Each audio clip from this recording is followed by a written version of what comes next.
उसकी बिल्कुल जरूरत नहीं थी। उसकी टाइमिंग और जो उसके अंदर जिस तरीके से उन्होंने वो प्रेस कॉन्फ्रेंस की, उस पर अब लतीफे बन रहे हैं, हजीमत उठानी पड़ रही है।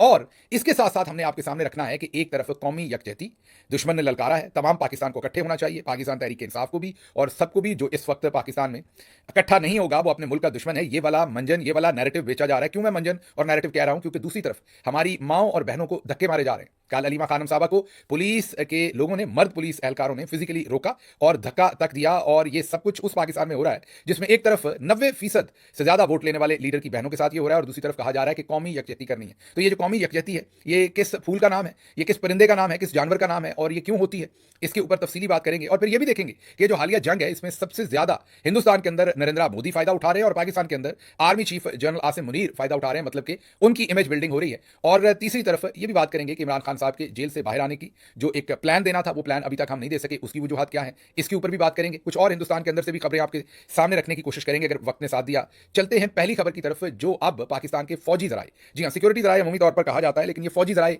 से ही खबरें आती हैं। फौजी जराए अब पाकिस्तान के मीडिया को ये खबर फीड कर रहे हैं, बता रहे हैं कि जो पिछली रात गुजरी 29 और 30 मतलब मंगल और बुध की दरमियानी जो रात थी, उसमें 4 हिंदुस्तानी फाइटर जेट्स, राफेल जेट्स, उनके जो सबसे उनके पास मॉडर्न और इक्विप्ड हैं। आपको कल भी बताया था कि उनके पास मीटियोर, जो उसके ऊपर एयर टू एयर मार करने वाले उनके पास मिसाइल हैं, वो उन जहाज़ों के ऊपर हैं। पाकिस्तान के पास उसके हमपल्ला जो है वो JF-17 है। और वो जो 4 राफेल तैयारे थे वो मकबूजा कश्मीर की जो बाउंड्री है, लाइन ऑफ कंट्रोल है, जहां से पाकिस्तान या आज़ाद कश्मीर आगे से शुरू होता है, वहां तक वो आए। एयरफोर्स ने उन्हें बर वक्त डिटेक्ट किया। ये पाकिस्तान के फौजी जराए और सिक्योरिटी जराए इसका क्लेम कर रहे हैं। और जब उन्होंने देखा कि आगे एयरफोर्स जो अलर्ट है और वो डिटेक्ट कर चुकी है, तो वहीं से वो वापस लौट गए, पाकिस्तान के अंदर दाखिल नहीं हुए। अब उन्होंने आना था या नहीं आना था, इसके बारे में हतमी तो नहीं कहा जा सकता, लेकिन जाहिर है अगर वो 4 तैयारे यहां तक पहुंचते हैं तो कोई ना कोई मकसद तो होगा। और अगर डिटेक्शन हुई शायद इस वजह से वापस गए, ये भी कहना गलत नहीं होगा कि शायद वो एक ऐसा माहौल बनाना चाह रहे हों कि वो वहां पर सिर्फ फजा में उड़ के वापस जाना चाहते हों। सिर्फ पाकिस्तान को एक जो नफसियाती तौर पर आप अपने हरीफ को ये बताते हैं कि हम हमला करने वाले हैं, करने वाले हैं, करने वाले हैं, उस पाकिस्तान को पोजीशन के अंदर ना रखना हो, ये भी हो सकता है, मेरा तजिया है। लेकिन जो खबर थी जो इस वक्त पाकिस्तान के टीवी चैनल्स को दी गई है, वो मैंने आपके सामने रखी है।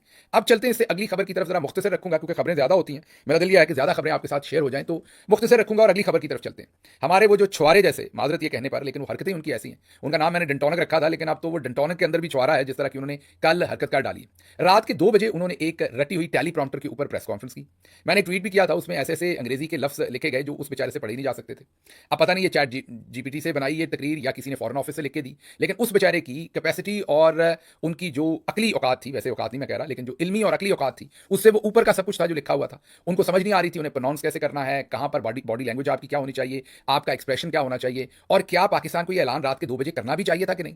मतलब इस ऐलान की कोई समझ नहीं आई कि रात के 2 बजे पाकिस्तान का so called information minister television पर आता है और कहता है कि हमारे पास मुसद्दका इतलात है कि इंडिया ने अगले 36 से 48 घंटे के अंदर अंदर, नहीं 24 से 36 घंटे के अंदर अंदर हम पर हमला कर देना है। तो भाई ये कहने की क्या जरूरत है? आप सिर्फ एक ट्वीट कर दें ज्यादा से ज्यादा, और वो भी मिनिस्टर को ना करने दें, किसी और जर्नलिस्ट से ये करवा दें। कई और 100 तरीके होते हैं, पाकिस्तान की जो सरकारी न्यूज एजेंसी है उससे ये काम करवा दें। इससे आप वीक लगे हैं, इट लुक्स लाइक जैसे कि आप परेशान हैं, आपको कोई परेशानी हो रही है कि इंडिया ने हमला कर देना। आप जरा तगड़े रहें, दबंग तरीके के साथ आप एक्ट करें। जब वो करेंगे तो फिर देखा जाएगा, पूरी कौम लड़ेगी जब जरूरत पड़ेगी इंशाल्लाह। तो पूरी कौम जो भी कर सकती हुई अपनी कैपेसिटी के अंदर करेगी। ये समझ नहीं आई रात के 2 बजे आपको प्रेस कॉन्फ्रेंस करने की, और फिर इस कदर बेहुदा किस्म की वो प्रेस कॉन्फ्रेंस, एक ऐसा शख्स जिसको पता नहीं है सही, लाइक इट्स वो कहते हैं ना कुछ कुछ, आप एयर कंडीशन को आम जहां पंखा चलता है आप वहां उसका स्विच लगा दे तो सब कुछ उड़ जाता है।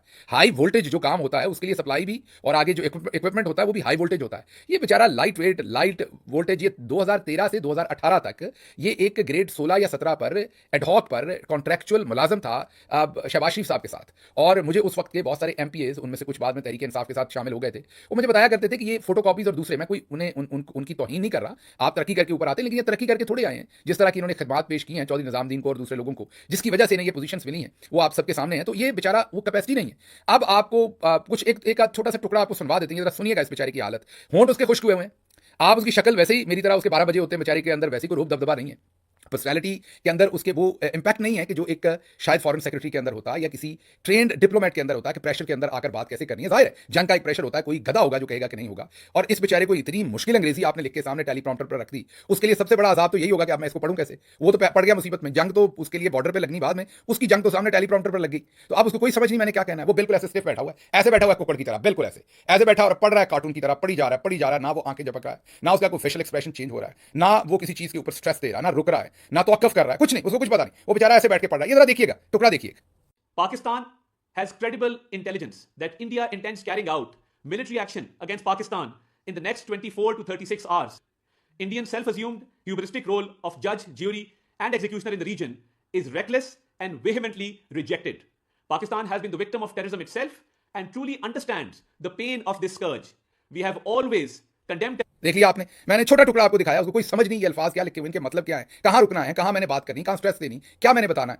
इससे बेहतर था कि आप आमना बलोच, जो पाकिस्तान की एक सीजन्ड डिप्लोमेट हैं, पाकिस्तान की इस टाइम फॉरेन सेक्रेटरी हैं, जैसे आपने देखा था हिंदुस्तान के फॉरेन सेक्रेटरी ने बैठ के, दो लोग थे उनके साथ, एक लेफ्ट एक राइट पे, एक नपी तुली बात की थी, आप उनसे नपी तुली बात करवाएं, और वो भी सुबह करवाएं। रात 2 बजे आपको ऐलान करने की क्या सूझी, क्या उससे जंग बंद हो जानी है, या हिंदुस्तान ने हमला करने से काम खत्म हो जाना है, या हमारी जो फौज है, हमारी एयरफोर्स है, हमारे दूसरे लोग हैं, उन्होंने, मेरा मतलब है कि उन्होंने ये इसकी डंटोनक की प्रेस कॉन्फ्रेंस देखकर उन्होंने अलर्ट होना है, वो तो वैसे ही अलर्ट होंगे। ये तो वो बात हुई कि बस गांव में चोर आ गए हैं तो वो स्पीकर पर जाकर मस्जिद में ऐलान कर दिया, वो वाली हरकत आपने की है। इससे क्या फर्क पड़ना है मुझे बताइए। इस पर बरखा दत्त ने तजिया किया है कि ये पाकिस्तान की ओल्ड प्ले बुक है, जिसमें पाकिस्तान असल में ये प्रेस कॉन्फ्रेंस जो है वो अपने लोगों के लिए नहीं कर रहा, ये वेस्टर्न पावर्स के लिए कर रहा है ताकि वो इंटरवीन करें और इंडिया पाकिस्तान की होने वाली जंग को रुकवाएं। मतलब बरखा दत्त ये कह रही हैं, उनका तजिया ये है कि पाकिस्तान घबराहट में कर रहा है और अपनी पिछली जो इनका तरीकाकार है कि शोर मचा दो कि जंग होने लगी है, जंग होने लगी है, ताकि वेस्टर्न पावर्स जो है वो बीच में आके जंग को खत्म करवा दें। ये अब बरखा दत्त ने इस पर तजिया दिया। जाहिर मजाक उड़ा रही है वो, आपका मजाक उड़ना भी है। इस हरकत की मुझे अभी तक समझ नहीं है। चलें को फौजी जराए खबर दें, को टेलीविजन से दिलवा दें, किसी सहाफी से दिलवा दें, आपका इन्फॉर्मेशन मिनिस्टर रात के 2 बजे, हाँ आप सुबह बैठें, आप सुबह आकर ये बताएं पूरे तरीके से, साथ आपके डीजी आईएसपीआर हूं, वो भी जरा इसी तरह की अंग्रेजी बोलने चले टेलीप्रॉम्प्टर से। वैसे अगर इस तरह की बोलनी, वो पंजाबी में कहते हैं पैड़े रोन नालों चुप चंगी, तो अगर आपने बुरा रोना है तो उससे चुप ही अच्छी है। तो अगर ऐसी अंग्रेजी बोलनी तो आप ना बोलिएगा मेहरबानी करके, फॉरेन ऑफिस को कह दें, उनके पास लोग हैं वो ऐसा करवा देंगे आपके लिए। लेकिन बहरहाल सुबह आपके आके आप यही खबर देते कि 29 और 30 की रात को ऐसे 4 तैयारे आए, हमने उनको फाइटर जेट्स आए राफेल, हमने उन्हें लॉक किया या डिटेक्ट किया, वो वापस चले गए। लग रहा है हमें कि जंग शुरू होने वाली है, लेकिन पाकिस्तान अलर्ट है। इस तरह की बात करें बंदे के पुत्र बनके, सीधी आंखों में आंखें डाल के, आप अपनी बॉडी लैंग्वेज तो ठीक रखें। जंग जब लगेगी देखेंगे, फिर जीते हैं हारते हैं क्या होता है, सब कुछ ही होता है जंगों में। आप तो पहले लेट गए, हमें पता है आपके पल्ले कुछ नहीं है, लेकिन मतलब ये जो फॉर्म 47 वाले में इनकी बात कर रहा हूं कि ना इनको वोट मिले हुए हैं, इनके पल्ले कुछ है, बेचारे नहीं ये प्रेशर ले सकते, हाई वोल्टेज गेम नहीं खेल सकते ये। लेकिन चले, आपको अब इमरान खान तो नहीं मिलेगा दूसरा, लेकिन फिर भी इनको कुछ ना कुछ कलफ शलफ लगा के सीधा सुधा करके ये जुक्र वाले काम तो ना इनसे करवाएं। बहरहाल जगहसाई हुई इससे, जो कुछ भी हुआ नालायकी थी एक्सट्रीम, आपका ये पूरा डिसीजन ही गलत था, ये इस वक्त प्रेस कॉन्फ्रेंस नहीं करवानी चाहिए थी। अच्छा जी, आगे चलते हैं। मैंने आपको कुछ पाकिस्तान के टेलीविजन चैनल से इस टाइम कुछ ख्वाहिश हो रही इस वक्त जब मैं ये रिकॉर्डिंग कर रहा हूं, वो भी आपको बताता हूं, लेकिन आगे आपके सामने जो खबर रखनी है वो है कि आजकल कौमी यकजहती की बात की जा रही है। आप देख रहे होंगे कि पिछले चंद दिन से एक ही बात हो रही है कि इस टाइम सारे इख्तलाफात भुला दें, आप जो हो गया छूट गया, उसको छोड़ दें। इस वक्त मुल्क पर मुश्किल वक्त है, सारे इकट्ठे हो जाएं। और एक ऐसा माहौल बनाया हुआ है कि जो कोई अपने दुख की, अपनी तकलीफ की बात करे, उसे कहते हैं आप मुल्क दुश्मन है। आप इस वक्त भी अपनी 1.5 इंच की मस्जिद बना रहे हैं, आप इस वक्त भी इकट्ठे नहीं हो रहे, आप देख नहीं रहे मुल्क के ऊपर जंग के बादल मंडला रहे हैं। ठीक हो गया, एक तरफ ये माहौल है, दूसरी तरफ ऐसे ऐसे बेशर्म है कि इनको शर्म नहीं आ रही कि दूसरी तरफ क्या कर रहे हैं। इमरान खान की 3 बहनें, ये आज चौथी 5वीं दफा इस कदर शदीद गर्मी में वो जेल में अपने भाई से मिलने आई हैं। वो सियासत नहीं करती, उनमें से कोई सियासत में नहीं है, वो जेल में अपने भाई से मिलने आई हैं। जी हाँ, उसी पाकिस्तान और उसी कौमी यकजहती की वहां भी रिक्वायरमेंट है। आज उनको कौमी यकजहती ये दी गई है कि उनको धक्के मारे गए वहां पर। मेल पुलिस जो एहलकार है, उन्होंने एसएचओ एक वहां पर था, उसने धक्के मारे हैं। मैं आपको ये बता सकता हूं कि तमाम लोगों के नाम लिखे जा रहे हैं। उतनी बदतमीजी कीजिए जितनी कल आपसे बर्दाश्त हो लेनी है। ऐसे तमाम लोगों का एहतसाब होगा जो अपनी लाइन क्रॉस कर रहे हैं। ये आप जिनके सर पर कर रहे हैं, उन्होंने कल को हमारे पीछे खड़े होना, मैं आपको बता रहा हूं। जब वक्त बदल गया तो इन्होंने आपको प्रोटेक्ट नहीं करना, ये कभी किसी को प्रोटेक्ट नहीं करते, ये आपको भी नहीं करेंगे। और कई तो रिटायर्ड होकर जा चुके होंगे, जो बैठे होंगे वो भी आपको प्रोटेक्ट नहीं करेंगे, उस वक्त अपने आप को प्रोटेक्ट करेंगे अगर हालात बदल गए। अभी तो हमारे हालात बुरे चल रहे हैं, चलने दे, जितनी देर चलते हैं, अच्छे नहीं रहे तो बुरे भी नहीं रहेंगे। लेकिन कौमी यकजहती की रिक्वायरमेंट है और बार बार कहा जा रहा है कि कौमी यकजहती करें, मुल्क को कौमी यकजहती की जरूरत है। तो ये यकजहती है जो आप कर रहे हैं। हमारी बहनों और माओं के साथ आप ये सलूक करें और फिर आप कहते हैं कि यकजहती करें। कैसे होगी यकजहती? यकजहती ऐसे होती है कि आप किसी को ह्यूमिलिएट करें। रियासत है क्या? रियासत क्या दरियाओं का, जमीन का, पुलों का, नहरों का, सड़कों का नाम है? वो तो हर जगह पर होती है। रियासत एक कॉन्ट्रैक्ट होता है जिसमें आपको सिक्योरिटी मिलती है, आपकी सेल्फ रिस्पेक्ट, आपके कानूनी हकूक जो है उनका तहफ़्फ़ुज़ रियासत आपको देती है। जो रियासत आपके कानूनी हकूक को ही डाका डालने पर शुरू हो जाए, जो रियासत ही आपके खिलाफ खड़ी हो जाए, फिर उस रियासत के अंदर कौन सी कौमी यकजहती आएगी? तो शर्म आनी चाहिए उन लोगों को जो वन साइडेड कौमी यकजहती मांगते हैं और दूसरी साइड को शर्म नहीं दिलाते कि वो किस लेवल तक पहुंच गए। क्या हो जाएगा अगर बहनें मिल लेंगी? शर्म नहीं आती आपको? मुल्क का साबिक वज़ीर आज़म है, 2/3 मेजॉरिटी से जीता हुआ है और आप इतने खुदा बन गए, फ़िरौन बन गए कि आप उनकी बहनों के साथ ये सलूक कर रहे हैं। आपको जरा शर्म नहीं आ रही, खुदा का खौफ नहीं आ रहा, और दूसरी तरफ कौमी यकजहती चाहिए आपको। बहरहाल ये तो जो कुछ होना था ये तो हुआ।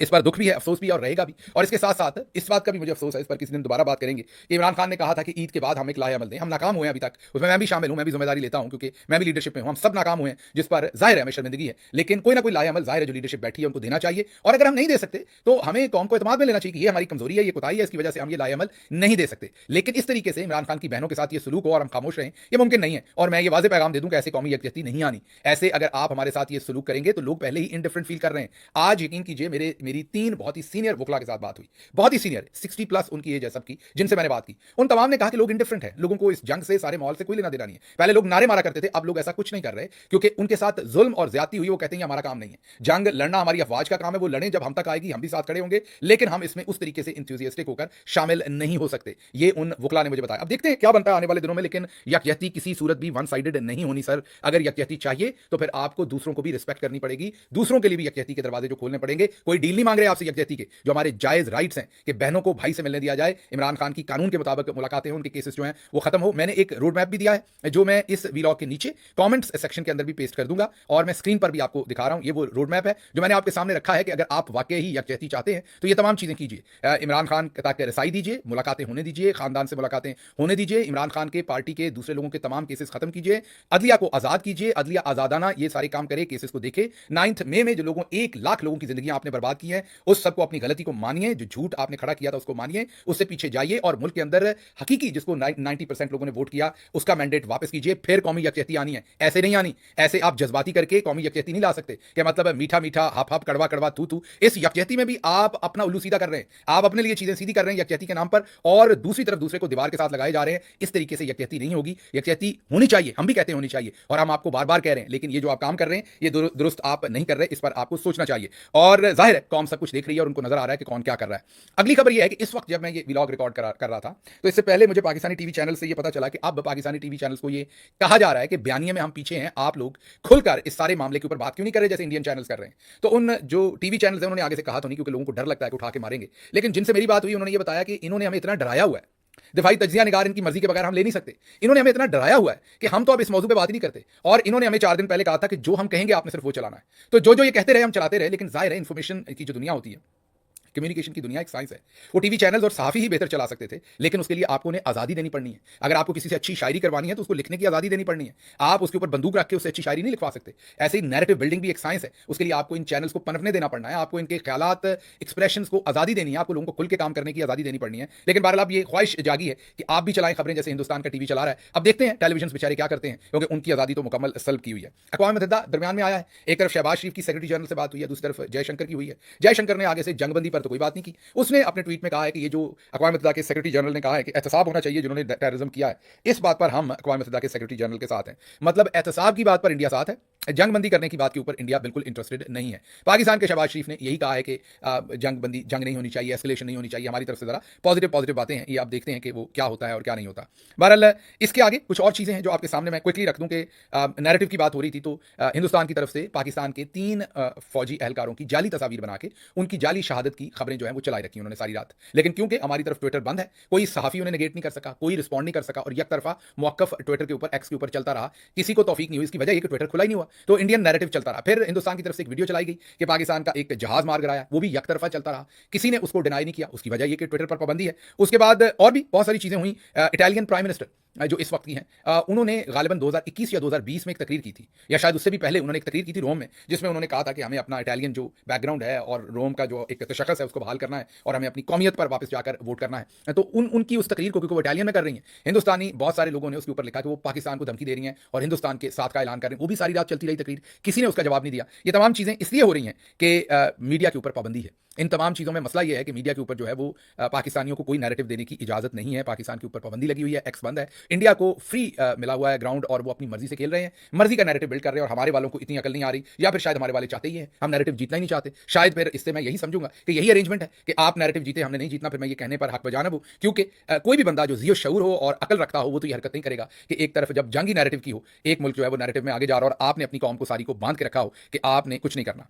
अच्छा जी, अगली खबर आपके सामने हमने रखनी, आखिरी खबर है यहाँ से, कि रफ्तार इंडिया में भी मुल्क दुश्मन करार पाई है, और रफ्तार जो है वो पाकिस्तान में भी, आपको याद है कि उनके जो डायरेक्टर है, जो ओनर है नवीद, उनको गिरफ्तार किया हुआ है। और रफ्तार इंडिया में भी मुल्क दुश्मन है, पाकिस्तानी ऑनलाइन चैनल है, और पाकिस्तान में भी मुल्क दुश्मन है। सोचिए हम लोगों की, हम यहाँ भी गद्दार और बागी हैं, हम वहाँ तो होना ही होना है, उधर तो जाहिर है हम पाकिस्तानी हैं, तो हमें वो इस नज़र से तो नहीं देखेंगे। तो आप खुद गौर कर लीजिए कि रफ्तार हो या दूसरे जितने भी लोग इस टाइम स्ट्रगल कर रहे हैं सारे काम के अंदर, बहुत सारे लोगों के जो यूट्यूब चैनल्स भी बंद हो गए वहाँ पर, कुछ के पार्शल उनके ऊपर पाबंदी है, कुछ के फुल उन्होंने उड़ा दिए हैं। तो आप ये रफ्तार की बेचारे की ट्रेजेडी देखें कि यहाँ भी मुल्क दुश्मन और वहाँ भी मुल्क दुश्मन। बहरहाल हम एक दफ़ा फिर यही कहेंगे कि होश के नाखुन लें और इन सबको जो है वो दोबारा से खोलिए, ताकि ये लोग आपका नहीं तो कम अज़ कम पाकिस्तान का बयानिया दे सकें। मुझे यहाँ से इजाज़त दीजिए। अल्लाह आपका हामी और नासिर हो। पाकिस्तान जिंदाबाद।